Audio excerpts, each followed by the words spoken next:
নমস্কার, আমি ঝন্টু দাস।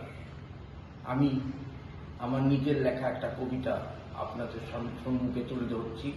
কবিতার নাম পরিবেশ। পরিবেশ, সপ্ত ঋষির এক ঋষি তুমি, তুমি স্বামী বিবেকানন্দ। তোমার বক্তৃতায় American বাসীকে Sisters and brothers of America, এই বিবেকানন্দ, তোমার বাণী আজও মনে পড়ে। জীবে প্রেম করে যেই জন, সেই জন সেবিছে ঈশ্বর। কোথায় হারিয়ে গেল তোমার সেই বাণী? হিন্দুর উপর চলছে অনবরত অত্যাচার।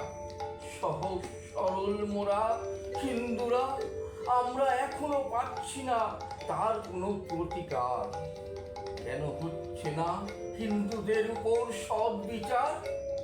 কত ঘর বাড়ি জ্বালিয়ে দিচ্ছে ওরা, হিন্দুরা হচ্ছে রোজ করে হত্যা। বলতে পারো তোমরা কার ষড়যন্ত্র এটা? কে সে অধিবক্তা? কারা সেই দানবের দল? কে দিচ্ছে তাদেরকে বল?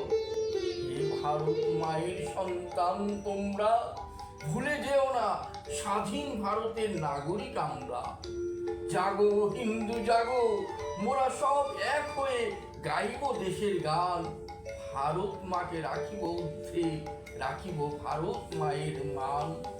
ভারতবর্ষ হইবে আবার বৃহত্তম অখণ্ড ভারতবর্ষ দেশ। হিন্দু রাষ্ট্র হইবে এবার গরিব শস্য শ্যামলে ভরা সুন্দর পরিবেশ। নমস্কার।